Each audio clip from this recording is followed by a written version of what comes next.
For silent prayer, moment of reflection.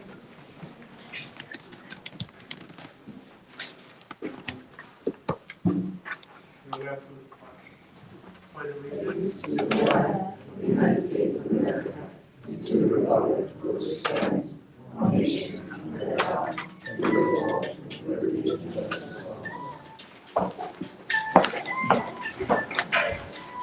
As to comply with the Open Public Meetings Act, Chapter 231, Public Law 1975, accurate notice of this meeting has been provided in the following manner. Annual notice was forwarded to the Press, the Coaster, the Star Ledger on January 22nd, 2024, and posted on the bulletin board the same day. All notices are on file with the city clerk. Moving on to proclamations, I would like to announce that we have proclamation recognizing April 26th as Arbor Day. And we're now on special event applications from Recreation Director Bishop.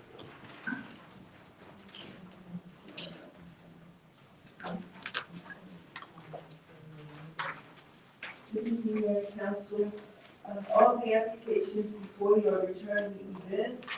In addition to that, we have 3 wedding applications. Are there any questions? Thank you. We're now on to a presentation by Director of Transportation, James Bonanno, for the Complete Streets Policy.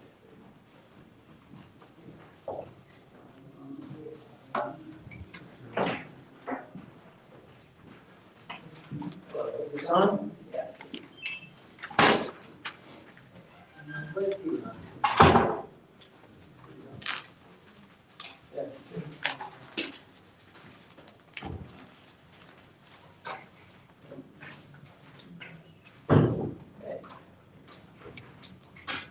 Good evening, everybody. Hello, council, hello, members of the public. I'm just here to give you a presentation on a complete streets policy update that we are doing here in the city. We have a complete streets policy that we adopted a few years back, and every few years we do a revamp, take a look at what's new, what's going to improve our policy, how to improve our transportation network. So, if you're not familiar with complete streets, it refers to an approach to make transportation decisions that basically takes safety and mobility of all roadway users into consideration. It guides us in how we should take a look at the roads when we come to projects, say, what's out there right now, what should be out there, what can we accommodate, and how we should move forward. So the policy is a guideline for me as staff and for my staff as well. We are doing out projects out on the street now. We had a policy that we originally adopted in 2015 and was updated in 2017.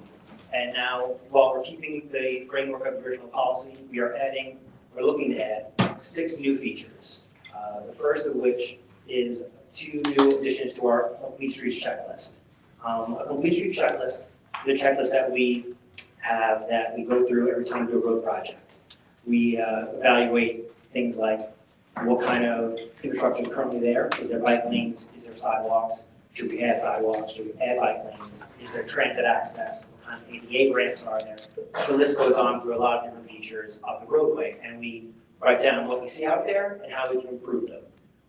2 new features have been added to basically the state model policy, which I think would help us here in Asbury as well. It'd be the inclusion of opportunities to improve public health through physical activity and mobility options, and looking for opportunities to manage stormwater through green infrastructure. So this is really just adding these 2 features to our already existing Complete Streets checklist and building a stronger checklist for us as city staff when looking at roadway projects.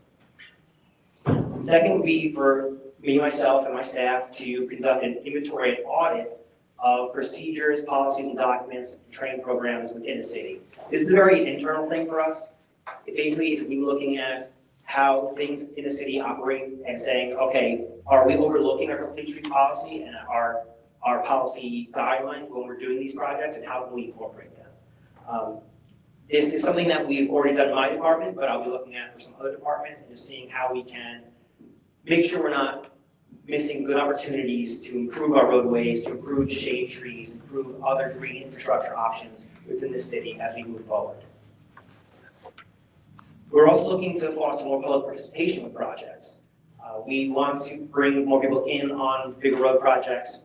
That could be, it could potentially be in the form of a public meeting or online surveys, or even encouraging more participation in our public committees, like any way that we can kind of get your input on roads and what you think is a problem, what you think could be improved. That way, it gives us more options and more thoughts and more things to think about when we're doing our projects. So we're looking for ways that we can, and we're going to build, a new participation kind of program as far as projects on the transportation side are going to go. We're going to establish benchmarks, which basically are just goals. Goals for how we can improve our system.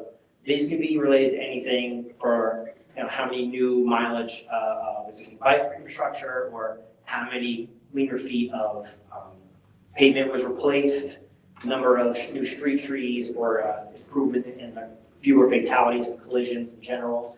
We're going to build kind of a framework of what we want to meet in 10, 15, 20 years. And my department is going to try and improve ourselves to meet those goals by those guidelines. And we'll kind of report that every year to City Council and say, hey, we're halfway to this goal, we're a quarter of the way to this goal, this is how we're meeting them.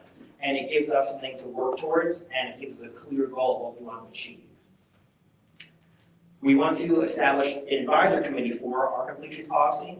We're looking to deputize an existing board committee to meet 3 times a year to discuss complete streets, basically the parts of this policy and how they're being implemented, and I'll report on the projects we've done, what we're looking to do in the future, as well as how we're meeting our benchmarks. And that will be a great opportunity for public input, the advisory committee to kind of keep us on track and report back to City Council on what they think would be helpful also for completing those benchmarks. And the last is the development reports. I will be reporting annually on the progress of our completed policy, of those benchmarks, and what projects were done and how they're completed, and how we met or had to exclude completion policy for whatever reason that might be. Those are kind of the new features that we're looking to add into our completion policy. I would love the public's input. If you have any questions you want to ask, or anything you think is important to include, or to give them more weight, I would love to hear that. I would hear your thoughts about it, and you're welcome to speak now, or you're welcome to reach out to me via email with any thoughts or questions. So if you would, and the council will allow people to give me some comments right now, really appreciate it. You want me to wait to public comment? I apologize. Please wait till public comment, but I will be here, and I will remain this on the screen in case you want my email. Thank you. Thank you. We're now on matters from City Council. Councilmember Bez Anderson. Yes, I do. Good afternoon or good evening, everyone. The Recreation Department is offering a women's mentoring program. It will be an opportunity for women to meet, greet each other, share, and inspire one another. It begins next Saturday here at the Chambers, and it's from 1 to 2, so I hope that you'll join us. That's all I have. Thank you. Thank you. Councilmember Chapman. I also wanted to let everyone know that the Sunset Lake Commission will be hosting a cleanup of Sunset Lake and Park on the 21st from 10 to 12. People will meet on the corner of Bond and Sunset. Hope to see you there. Thank you. Councilmember Clayton. Hi, and the Asbury Park Fire Department is having a special event, Touch a Fire Truck. So children can come out and play with the fire hoses, and it's taking place on Wednesday between 3 and 4. Thank you. Deputy Mayor Quinn. And Mayor Moore. Thank you. All right, moving on to matters from the city manager. And matters from the city attorney. Nothing for me. We're now in public participation. May I have a motion to open the meeting to the public? Move to open. Second. All in favor? Aye. James, why don't you come out?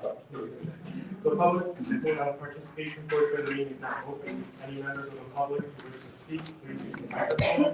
Please state your name and address for the record, and there will be a 3-minute time limit for each speaker. Hi, Doug McQueen for Wesley Court. I'm one of the founding members of the Asbury Park Complete Streets Coalition.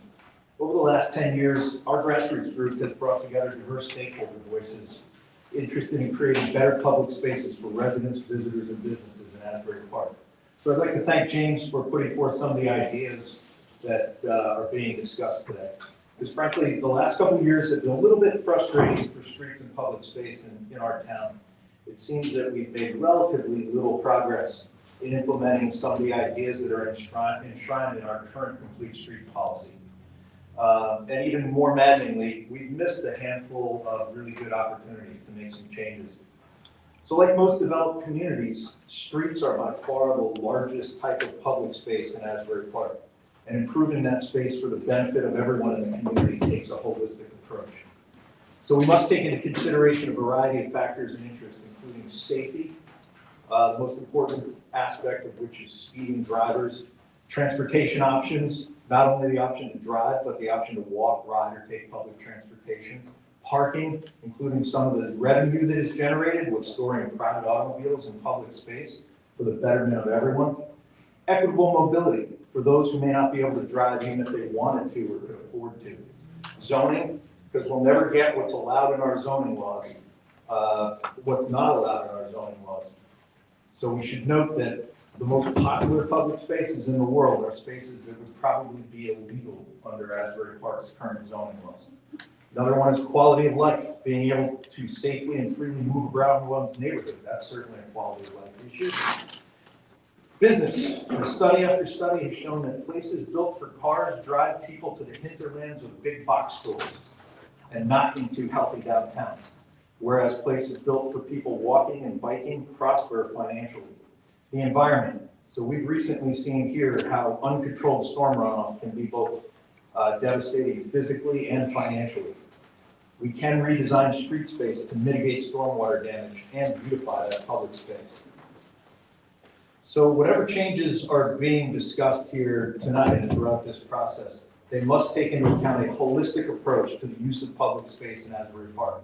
And complete streets concepts can provide a blueprint for all of those considerations.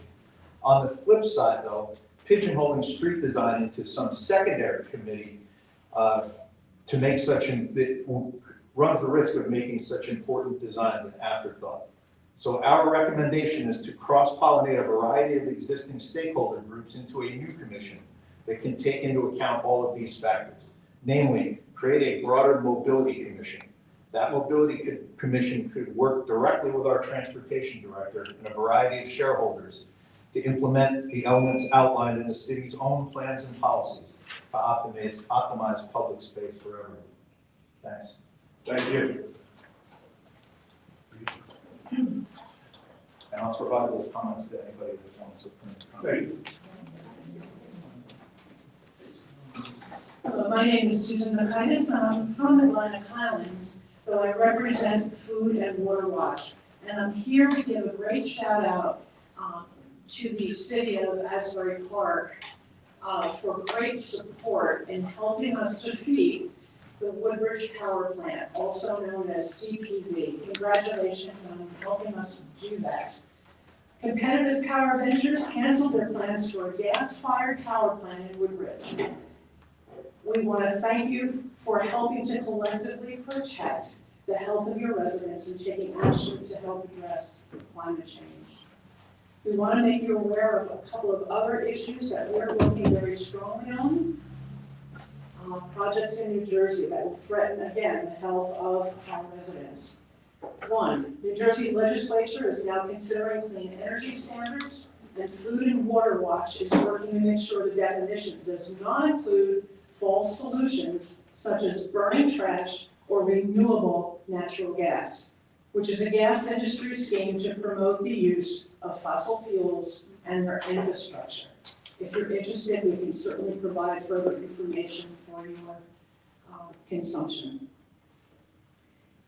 We encourage you to reach out to your state representatives in favor of 100% clean energy standards and to oppose renewable natural gas.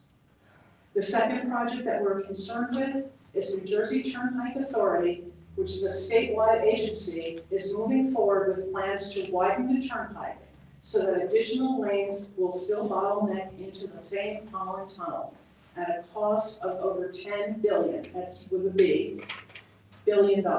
This will lead to reduced demand and affect all of us. because transportation is the #1 emitter of pollution in New Jersey. Further, it will add to the climate crisis, taking us in the wrong direction at a time when we just had the hottest year on record, when we can see the terrifying effects of climate change in our own backyards. Remember the unbreakable orange particulate matter air from the Canadian wildfires in the summer of 2023, and when extreme weather events are becoming more frequent and dangerous? So we thank you again for your support and hope that we can continue to count on Asbury Park to help us win this battle. Thank you. Really, thank you very much, and we've got a thank you email today from you, and I think, I was looking for it now, that only 18 cities supported this, which is kind of disappointing, but I'm so happy Asbury Park was one of the 18. And any other initiatives you have, please keep on sending them to us. We will certainly do that. Thank you very much for your time. Thank you for driving down to make this. Okay, thank you. Motion to close? Well, then somebody get up. Yeah, I wasn't talking to you, there's two people behind you fighting, who's gonna talk next, so. I was trying to speed that This is up. probably going to be quick because it is something. I'm shy, that's the only reason. Elise Davis, Elmore Ridge Avenue, Asbury Park, lifelong resident. My concern is something very specific in terms of traffic flow, and I do have it written out, and I will give it to James when I'm done. But I have tried to address this with Asbury and with Neptune because it concerns both. I live on Ridge Avenue, right between 3rd and 4th. The corner of Ridge and 3rd is absolutely a nightmare in terms of traffic. Ridge Avenue has a right of way, 3rd Avenue has a stop. The issue is the speed of the traffic on Ridge, and that people crossing 3rd, coming into and heading out of Asbury, try to beat the traffic and not stop. Within the past year, there have been at least 5 accidents. And as I said, I live right there, so I hear the honking horns constantly, because the people on Ridge are honking for the other people to not cross them off so there isn't an accident. And my suggestion to solve this problem was to make the street from Ridge to Asbury one way heading out of town. And that would at least get rid of one part of traffic that's causing all these accidents.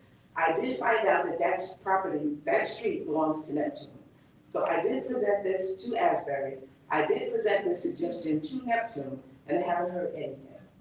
And I feel very strongly about this. I've lived in this house for 40 years, and as the traffic has gotten bigger, worse, as the town gets bigger, the accidents have increased.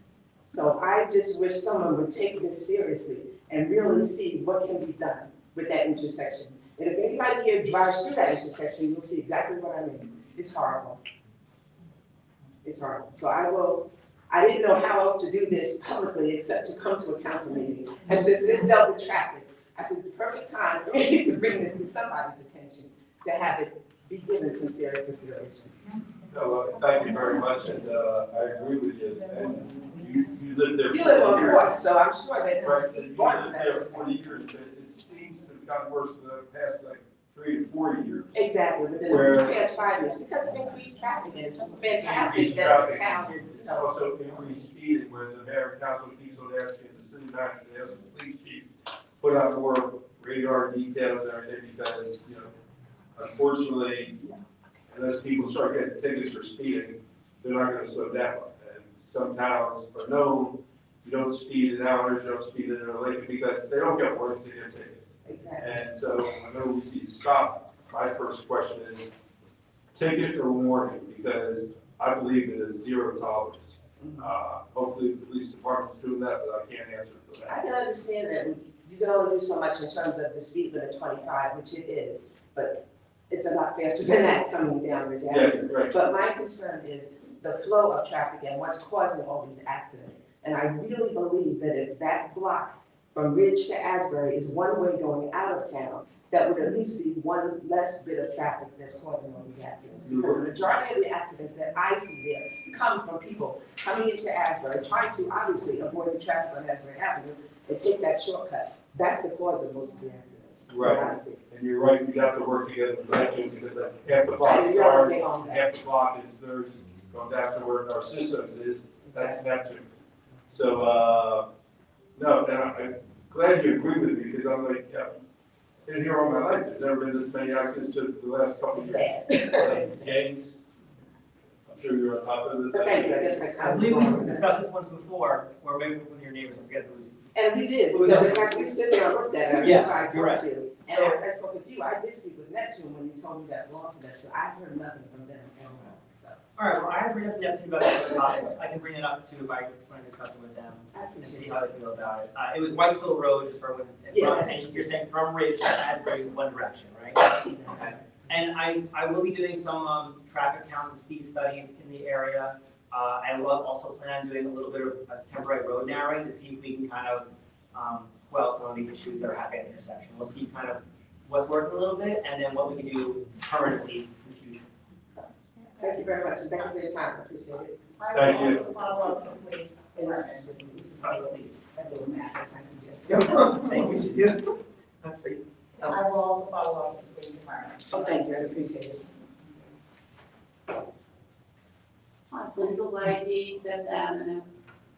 I have a complaint about the same thing that she's complaining about the speeders on Fifth Avenue. There doesn't seem to be anything being done about it. But what about, I've asked this before, what about four-way stop signs? Or at least a stop sign at the end of Fifth and Bridge? If they could slow down there, maybe it would help, I don't know. But, and then the other, electric bikes. That's a question in my mind about, do they have a license to drive those things? Because they're kind of shooting around a lot, pulling out in front of everybody. And do they have a license? I don't know. Even the people that ride their bikes are a little crazy. And then, let's see, pesticides. Can't be banned pesticides because they're going into the lake. They're gonna be killing the fish. I know you said one time that the state has to do that, but I think that the town should be able to do that. And last thing is, how much of your property in front of your house where the sidewalk is belongs to the city? Do you know how many feet, like it is from, say, the curb up to onto your property? Is it 50 feet or 25 feet? Does anybody know? Well, I'll let you finish all your questions, then we'll go from there. Oh, okay, that's it. That's it? I'm going over. James, are you able to answer that, or it depends on the street? Right, the right of way, I don't think there's any set number. Yes. The city right of way could be 10 feet on this block and 20 feet on this block and 5 feet on this block. So I don't think there's any set number. Yeah, you have to know your plotted land, it changes per roadway, how far from the curbing is your property versus the city's property. I thought it was 50 feet. No, There's no set number. And then James, if you want to explain to Linda the process of getting a four-way stop sign. Sure. So four-way stops, traffic signals, two-way stops, all that is dictated by engineering studies called warrant analysis. It's what? It's dictated by engineering studies called warrant analyses. There has to be, to legally do a four-way stop, there has to be enough flow in both directions at the intersection to warrant that. Mhm. So the traffic along Fifth Avenue right now is high enough to warrant stop signs on the side streets, but the side streets don't have enough traffic to warrant stop signs on Fifth Avenue. So we can't do four-way stops because it's not warranted by the studies. Bridge Avenue, out on the bridge, Yeah. we wouldn't want to have people stop on a bridge.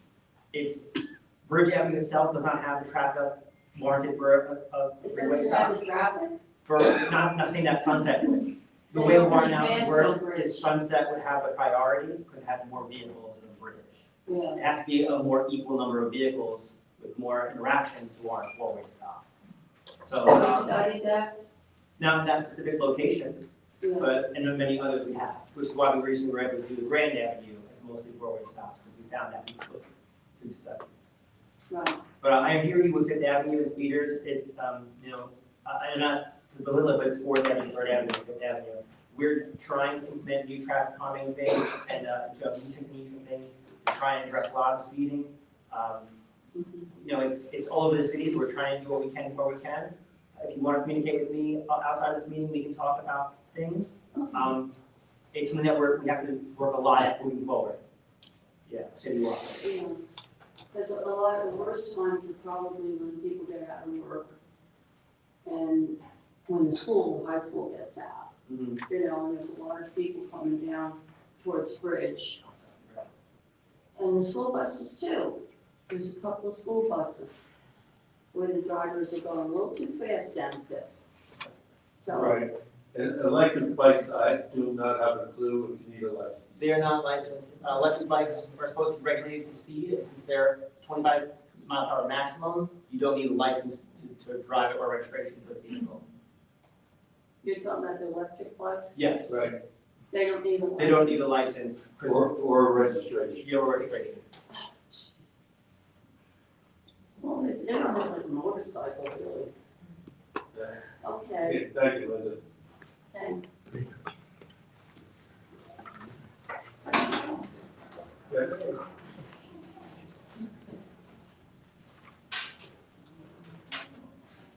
Hi, Carrie Bush, Deer Lake Drive, and while we're talking about traffic, I feel like I'm in a game of Pac-Man.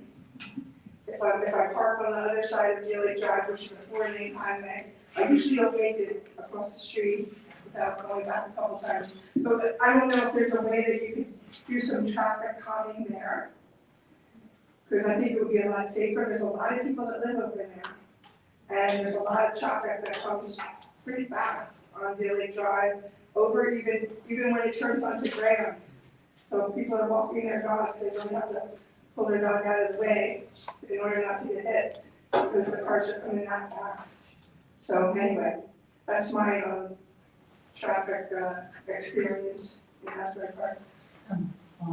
The other thing I wanted to just mention, and John, help us out here, there's going to be a CBDG public information session or public comment session, I guess on the 16th of this month. I don't have my calendar in front of me, if you're telling me yes. It's the 16th of this month. I believe it's 10 o'clock in the morning, I could be wrong, it might be 11 o'clock in the morning, but that is being done via Zoom. So if we want, it's a public comment period, I just wanted to kind of get a sense from you or from the city manager how that process is gonna work. Are we gonna be able to call in and make comments or ask questions, or how is that process gonna work?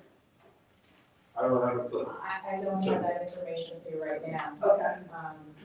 It would, and also, just so everybody knows that the CBDG funding, the proposed funding is on the website.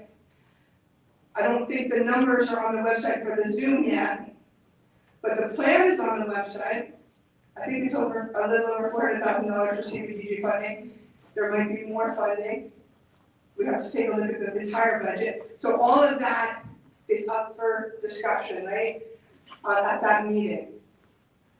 And I'm hoping that when you guys do that session, you kind of explain what CBDG funding is and you know, how we come to the decisions that we come to with those line items, and if there's a potential to impact any of those line items, you know? But thank you very much. No, yeah, would you say the date is the 16th?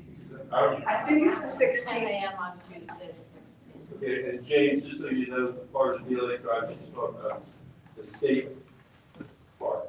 I figured it would take right Right, okay. It's right now, it's on the Asbury Park Reporter website also, if people wanting to see it. And we are going to be live streaming it. Well, thanks for the information. Yeah, Rita. Okay. Rita Morano, 8th Avenue. Well, I wasn't going to talk about traffic, but I think those two women should know that they're going to have 130 cars on Memorial Drive living there, and they'll be going up and down your streets. So sure. So, I mean, this council is responsible for that too. they get these buildings, the land grab, as I call them. They come into town, they change the zoning on Memorial Drive. It used to be all commercial, now they're gonna have residential. And all those streets have neighborhoods behind them, and they're gonna be horrendous. I don't know how you approve such 130 apartments, and they don't even have enough parking.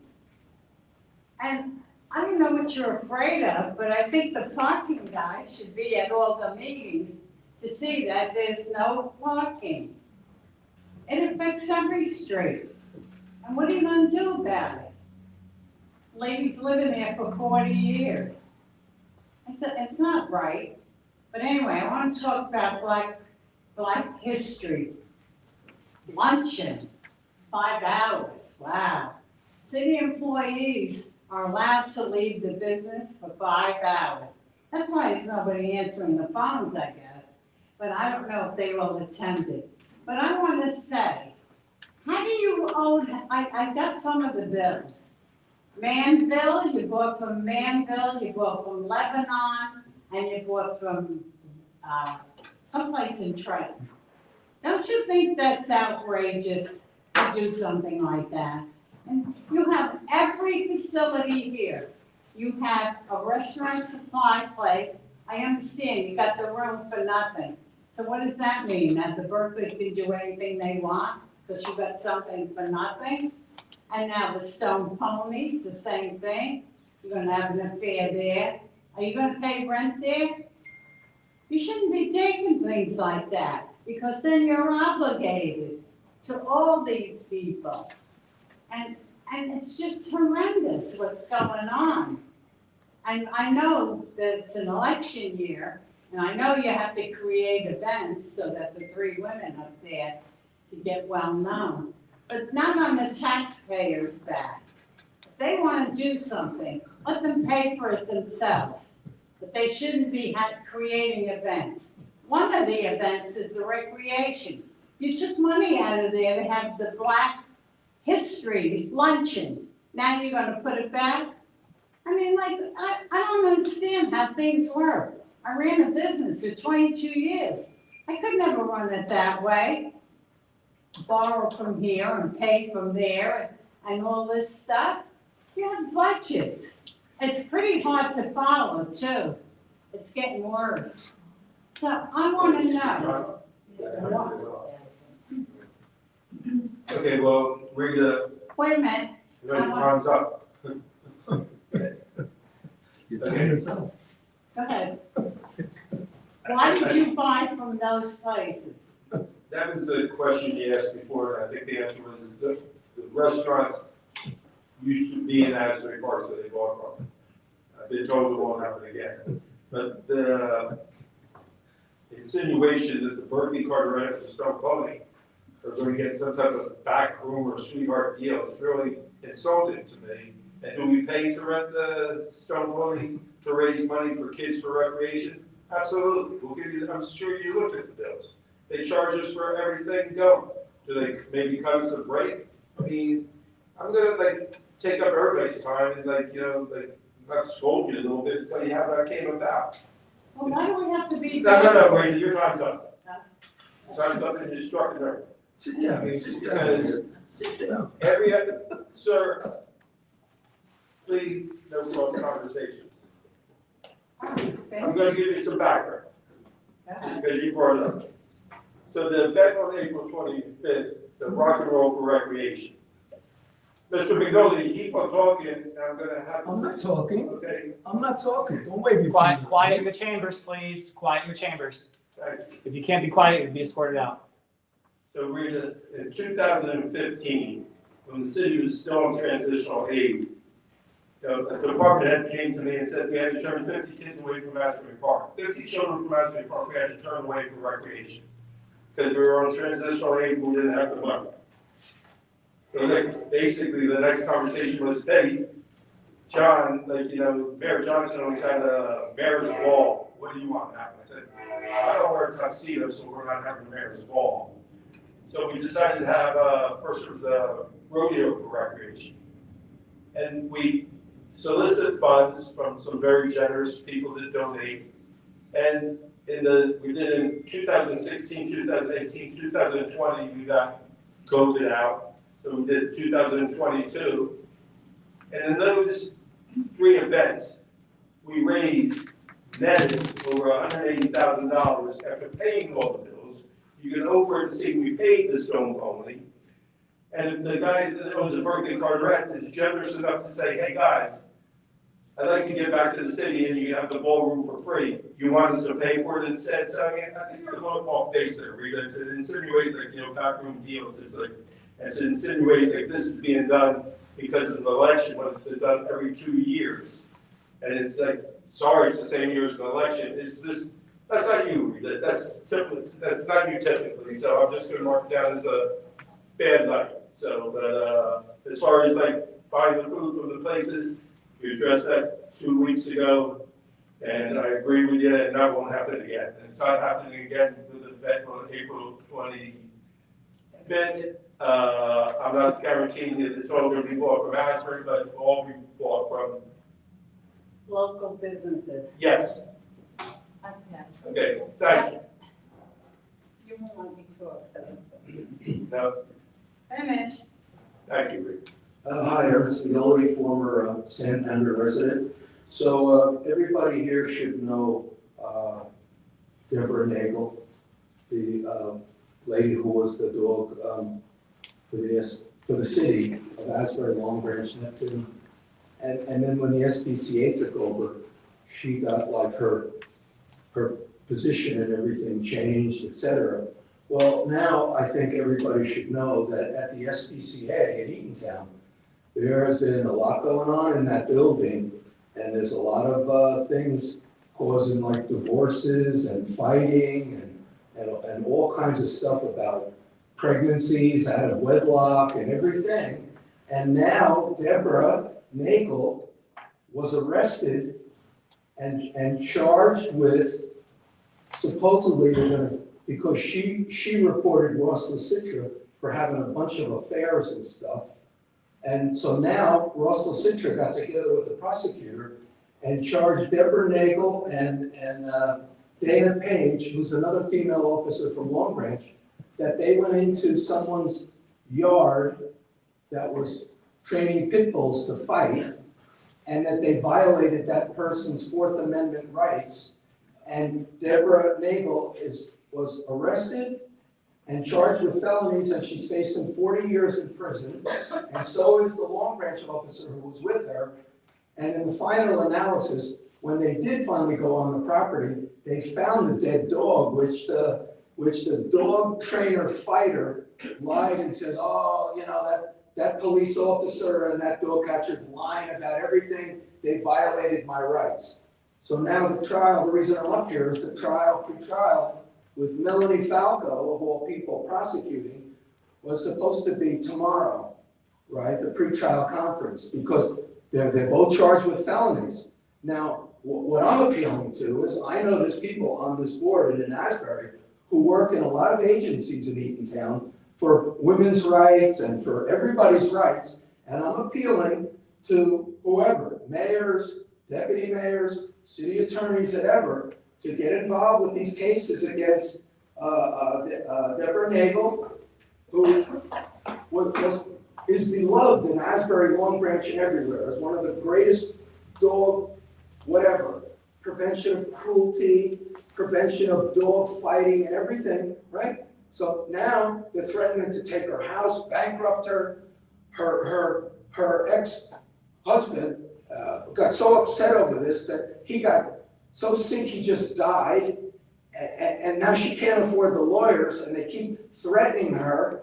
And I'm going to ask especially the attorney up there, Deputy Mayor Quinn, because I know you work in Eatontown. Please get involved with the two cases against Deborah Nagel and Dana Page, and also with Kathy Derry, who was just, something happened to her in the SPCA and she got fired. So I'm asking you, Deputy Mayor, please get involved. Please help them. Mr. McNulty, thank you. Just You're welcome. Thank you. Can I get an extra 10 minutes? Just for your information, Sorry. Deputy Mayor Quinn does not work in Eaton Town. Maybe since you moved to Florida, you weren't aware of this. I don't have to listen to you now. Okay, well, thank you for the information, which was nonsense. Good luck.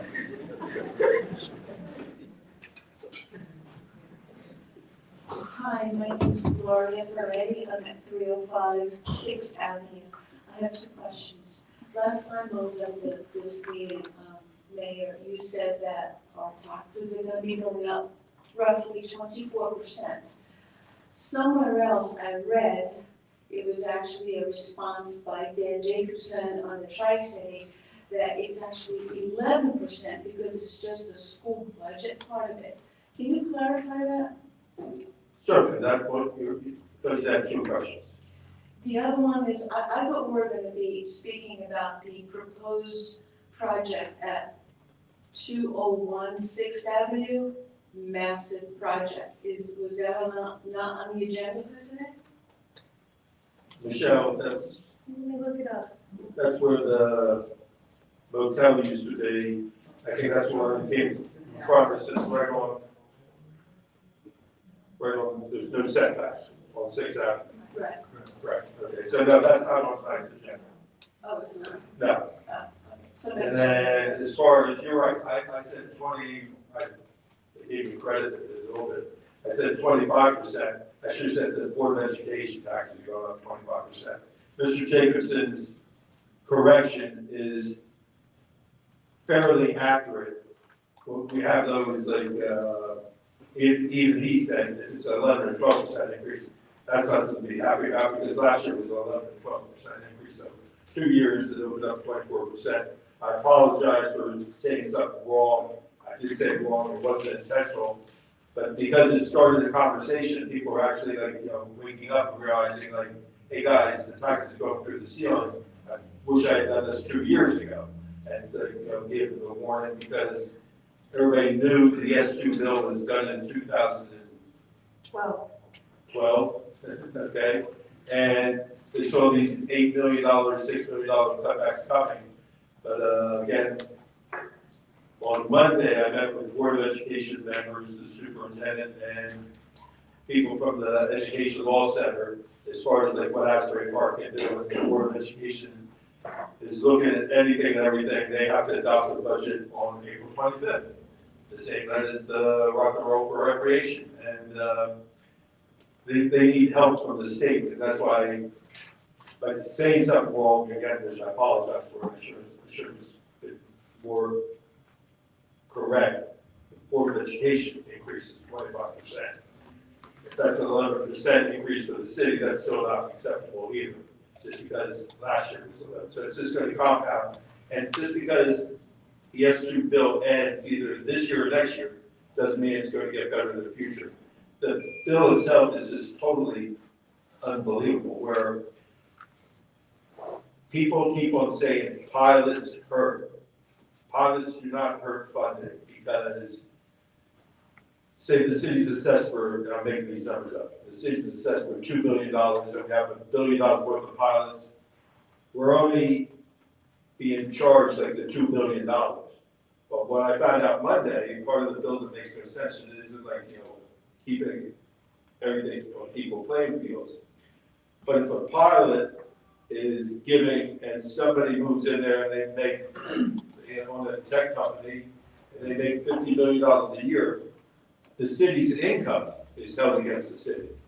So everybody moving in these condos that are generating high personal incomes, and I asked the young lady, well, how does the state do that? They say, John, they check everybody's tax returns. I'm like, said, well, how they can't even check my driver's license? How do they check tax returns? But so that's part of the bill. The bill is totally flawed. The Board of Education has got to fight it. The city will be fighting with them.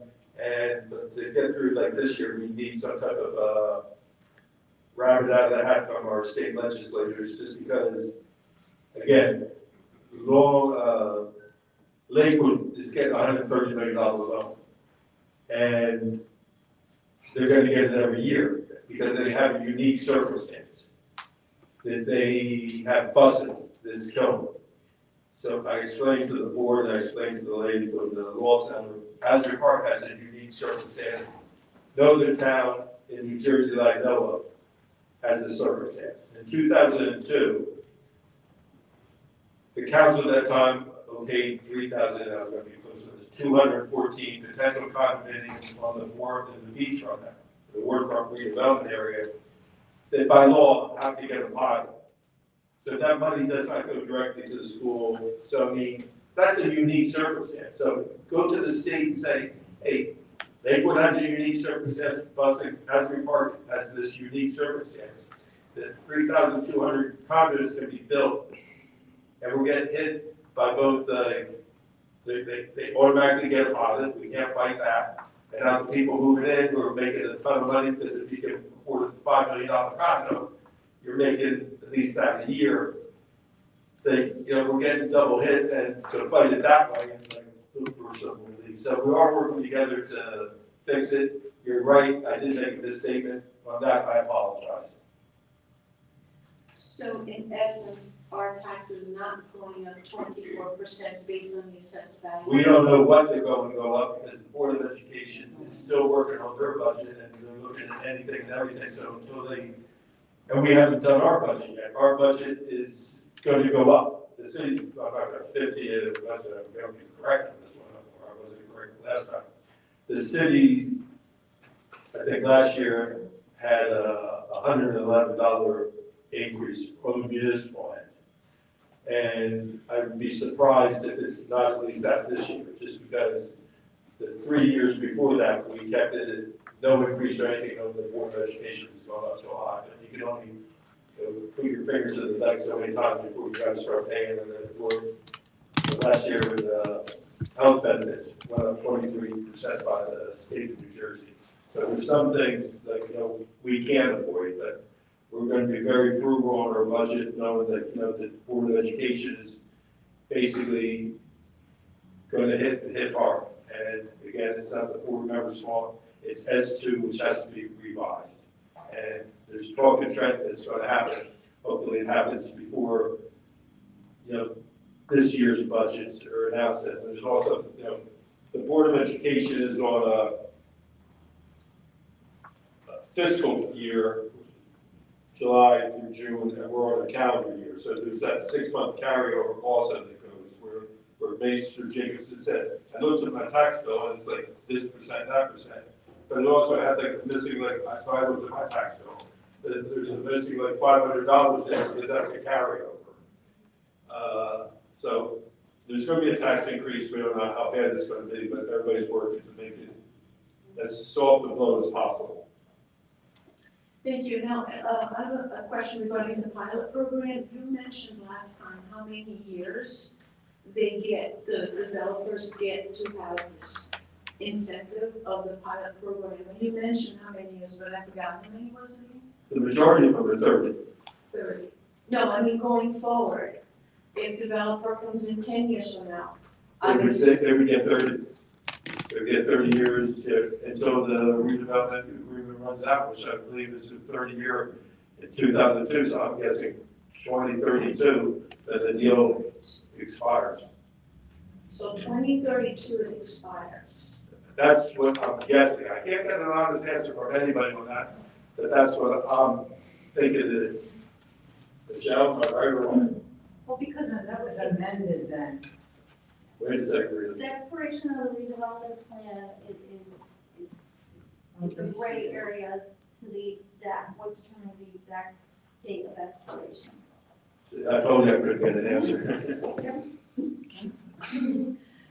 So the people who are part of the pilot program for buying the condominiums, do they contribute to the school budget at all when they pay their? No. Anybody that's getting a positive is not paying into the school. Okay. So everybody, any condominium building in the waterfront redevelopment area has got a 100% pocket. So none of the payments that they make, payment in lieu of taxes, none of that portion that they pay goes towards the school budget. Correct. That is so unfair for the current residents who've been here for over 10 years. And we are county. The only good thing about it is, again, when this was done in 2002, the schools were getting so much money, nobody thought about the schools. So again, wasn't done on purpose, it wasn't done intentionally. In a conventional scenario, say a normal town, the Board of Education would get 45%, the tax bill would be 45% Board of Education, 40% municipal, and 15% county. With the pilots, it's 95% city and 5% to the county. So we're getting 95%, where if you did the Board of Education and the city together, it'd be 85%. And then the county would get the 15%. The ones who get really beat is the county. And every other resident in the county, like this, say we got $700 million of pilots. That's $700 million not going to the county. Also, it's like as much as it's not going to the school. 15% should be going to the county, and only 5% is going. Okay, thank you. No, thank you, and again, I apologize for throwing out the wrong number, but I'm kind of happy I did, because at least we got people to start talking about the tax situation. Good evening, Chris Rodriguez. I'm at 1306 2nd Avenue. I've lived there for the last 5 years. Prior to that, we lived on the corner of 6th and Park for 3 years. And over the last 8 years we lived in Asbury Park, we've made considerable use of the ride sharing, whether they were bikes, scooters that came after, and we love them. We tell all our friends about them, and anytime we have friends who come into town, they're like, oh, how are we going to get downtown? I got it, download the app to do this. So obviously when super production went under, we were kind of at a loss. It indirectly affected how many trips we make downtown, because we all know parking is a little iffy. But it's also, it feels a little nicer too on a nice day like today, be out in open air, be in downtown. And I think Amy might have posted on Facebook that shortly after super production went under, you were looking into alternatives. And I know last year Jersey City put out public protected bike lockers, which I see as an alternative, a long-term alternative. We do have bikes. Previously, when I lived in an apartment, there was no room for one, so the bike rentals were great. Now I have room for a bike, but I don't feel safe locking up whether I'm going to the train station to go out of town, or if I'm going to the beach or downtown. And I think these protected bike lockers could be an easier solution for that. Obviously, there are concerns with safety with e-bikes, e-scooters, or just bikes in general. And I think no matter what we do, even if somebody on a skateboard, if they're going to be riding irresponsibly, they're going to do that regardless of the medium. But I think for the most part, my experience, my witnessing of how people use them was relatively positive, and it helped bring us from the west side of town into the commercial district, which again, really, really do miss that. So I wanted to ask if there's been any headway made on finding an alternative, and whether considerations have been made for a little more secure way of storing bikes, whether it's at City Hall, the train station, down by the beach, where I'm not worried about coming back to my bike and finding a missing tire, or not finding the bike at all. Right, And so. just the last thing I wanted to say was, over the years, we've noticed all the improvements the city has made with crosswalks and bike lanes and all this. And I work in engineering, so I'm familiar with everything it takes to make those things happen. And we love it. We're thankful that you guys have been putting efforts and budget towards making the roads a little safer for everyone who isn't in a vehicle. So wanted to thank you for that, and get a little information if you have any on the ride sharing. Thank you for thanking us. And we did go out for an RFP, and I know it's due very soon. Yeah, it's like a couple more weeks, like a week or two maybe. I And, equally miss the scooters. and the good news, as much as like 2 big companies went under, there's still like Line is still out there, and another one. Big companies are still out there, so if we did go out for an RFP, we'll wait to get the results. As soon as we get them, I mean, if it comes in halfway decent, we're looking to re-up it. So the RFPs, in a week or two max, are due back to the city, so we'll know more then. Thank you. Linda, you only get to talk once, Linda. What? You only get to talk once. Okay. Well, I just wanted to You know, can call me up and tell me. You can call me up and tell me. I just want to know why the trains have to honk their horns so loud. Linda. I'm going to read it. Tennis balls for them. Okay. Get 'em on your mind. I was out reading on my mind, Rita. You can call me up and yell at me too. I'm so glad. Go ahead, ma'am. Hi, Kathy Hurwitz, Sixth Avenue. I thought we were gonna talk about the new development at 2016. Is this not the right time? No, I don't know why two people thought that tonight. I mean, there's nothing on the agenda, there's nothing on the website, so no, not whatsoever. And when we will, it'll be well advertised on the website and everything when the agenda goes out. But I don't even think there's scheduled for the next meeting. Well, I was gonna say, this is not a workshop issue on this project. They already did a workshop to the council. Again, I don't know what the confusion is, because this is a project that is, has yet to go to council for a subsequent redeveloper agreement. Okay. So they made a presentation, but since then, it's just been radio silence. Okay, I'll keep my eyes open for it. Yeah, and since two people came tonight, when we do it, I'm gonna suggest we advertise it on Nick's or something, we're gonna talk about that night. I agree with that as well. Okay, well, Thank you guys for Yeah. everything you do. I just. why did everybody think we were gonna talk about it? We got an email from somebody else who said it was tonight, and I didn't see it on the agenda, but I just came anyway, and I was confused as well. But No, you made me I just feel wanted to bad. support my neighbors. I got the same email. Yeah, Okay. yeah, we all got that information. I'm happy we didn't put it up wrongfully, so. No, I didn't, I looked through the agenda, I didn't see it either, I just.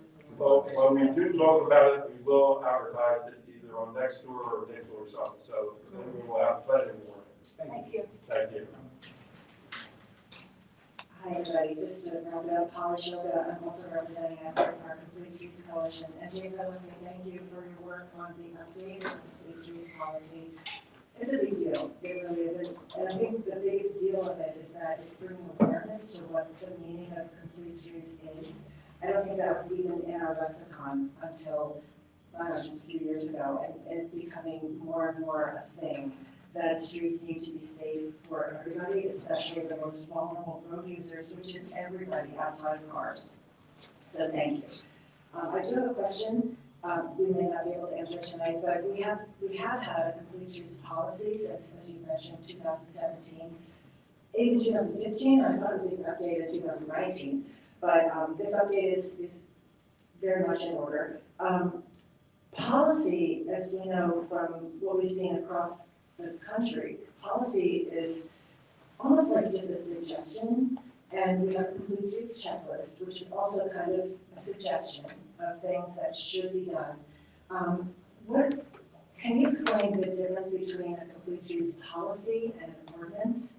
I mean, an ordinance is a law, right? So if a development is taking place, whether it's street paving or development of a piece of property, we have a checklist that states that certain guidelines are supposed to be met, whether it's has to do with sidewalks or setbacks or whatever, and or treatments like bike lanes, any infrastructure for traffic calming. Some of that's on the checklist, but it's not required by law, so it's not ordinance. It's kind of my general question. It might not be something we can figure out right now, but is there such a thing as a complete streets ordinance, complete streets checklist ordinance that you know of? I don't know any towns that have done it by ordinance, but I know that is one of the things the state will say, because there's a list of national pollution thing. They tell you you can do it by, either do a policy by resolution or do it as an ordinance. I don't know anyone who's done it by ordinance, and I don't want to speak to the difference between ordinance and resolution. I think that's kind of thing Fred should talk about, but towns could do that. I would look into it, and I can discuss it. I was just, we've talked about complete streets policy for a long time, and I believe we also have had, if not currently, a complete streets resolution. And the difference between policy and resolution, I'm not so sure about that either. But again, a policy, a lot of the time, cities will adopt a policy and it just becomes, check the box. We have the policy, and then some cities get an award for having adopted a policy, which has no teeth.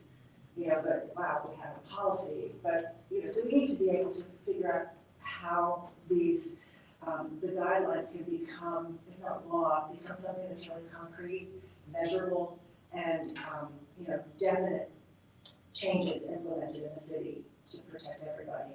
So, Good question, and something we should look into. Because sometimes we adopt ordinances that can't be enforced also. So, like, riding bicycles on curbs, sidewalks. So, I mean, right, it's definitely a good talking point that we should look into. it might give teeth to some of the things that we really want to do and see if they're necessary. So, thank you. Thank you. See nobody else. Do I motion to close? We are now on to the minutes of the executive meeting and regular meeting minutes for the March 27th meeting. Do I have a motion? Move it. Do I have a second? Councilmember Bez Anderson? Yes. Councilmember Chapman? Councilmember Clayton? Yes. Deputy Mayor Quinn? Mayor Moore? Yes. We are now moving on to individual resolutions. Resolution 2024-191, resolution approving payment of bills. Councilmember Bez Anderson? Yes. Councilmember Chapman? Councilmember Clayton? Deputy Mayor Quinn? Resolution 2024-192, resolution approving special event applications. Is there a motion? Is there a second? Councilmember Bez Anderson? Oh, yes. Councilmember Chapman? Councilmember Clayton? Yes. Deputy Mayor Quinn? Yes. Mayor Moore? Yes.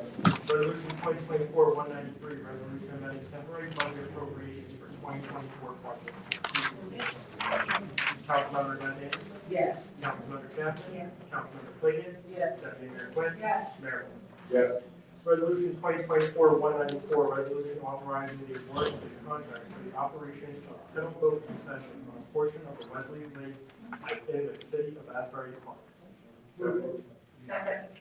Councilmember Bez Anderson? Yes. Councilmember Chapman? Yes. Councilmember Clayton? Yes. Deputy Mayor Quinn? Yes. Mayor Moore? Yes. Resolution 2024-196, resolution appointing PEN Law LLP to serve as labor counsel for the remainder of 2024, authorizing the extension and authorizing the execution of an agreement associated therewith. Move it. Second. Councilmember Bez Anderson? Yes. Councilmember Chapman? Yes. Councilmember Clayton? Yes. Deputy Mayor Quinn? Yes. Mayor Moore? Yes.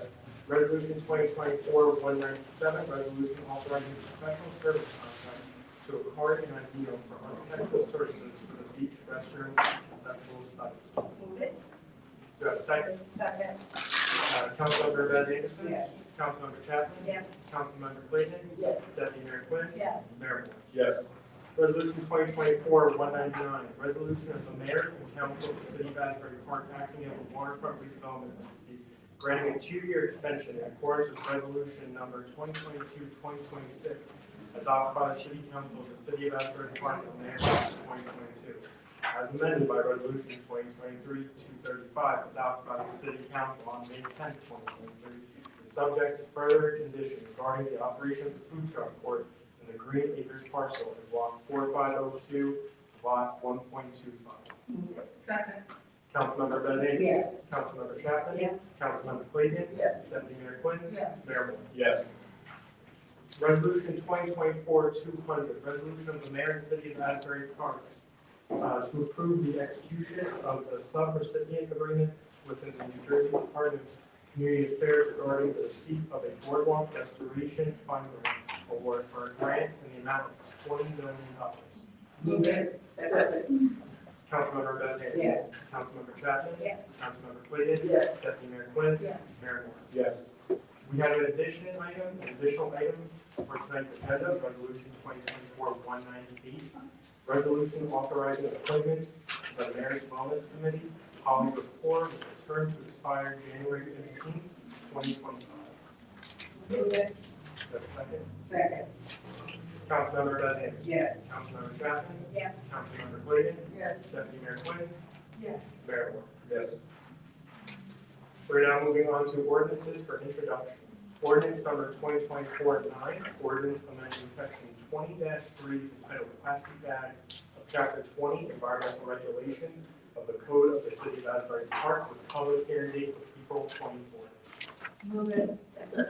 Councilmember Bez Anderson. Yes. Councilmember Chapman. Yes. Councilmember Clayton. Yes. Deputy Mayor Quinn.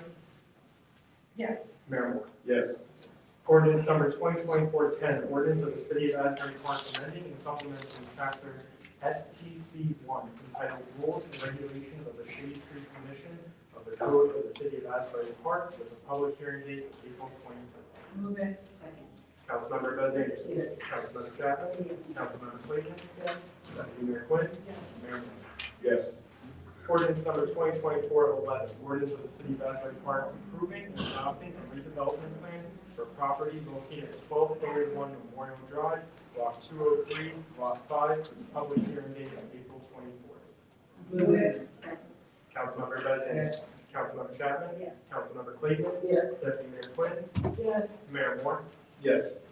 Ordinance number 2024-12, capital ordinance providing for roof replacement and appropriating $2,005,308.87, therefore authorized in and by the City of Asbury Park and the County of Monmouth, New Jersey. Move it. Public hearing date April 24th. Councilmember Bez Anderson. Yes. Councilmember Chapman. Yes. Councilmember Clayton. Yes. Deputy Mayor Quinn. Mayor Moore. Yes. We're now on the ordinances up for second reading and public hearing. Ordinance number 2024-5.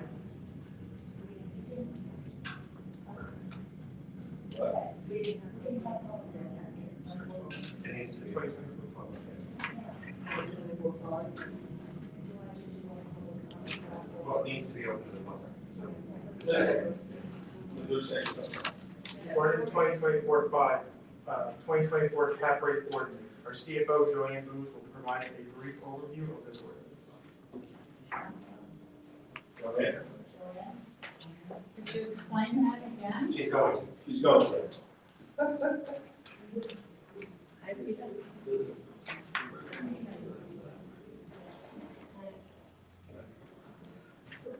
This is our 2024 cap rate ordinance required by state law to be passed prior to the introduction of our budget.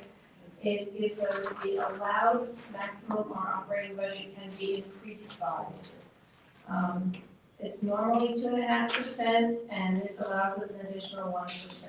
So our total that we could increase our operational budget is $1.664 million. Thank you. Go ahead. Do we have a motion to open the meeting for public comment on ordinance 2024-5? Move to open. Second. All in favor? Aye. Public comment on ordinance 2024-5 is now open. Any member of the public who wishes to speak, please use the microphone and state your name and address for the record. Comments may only be about ordinance 2024.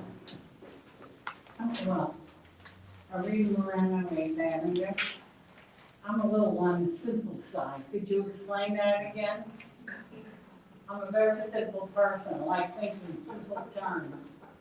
The state allows us to increase our budget 2.5%, our operating budget, and an additional 1% with the passing of this ordinance. It doesn't mean you're going to use that money or increase it by that amount, but this is required in order for us to introduce our budget.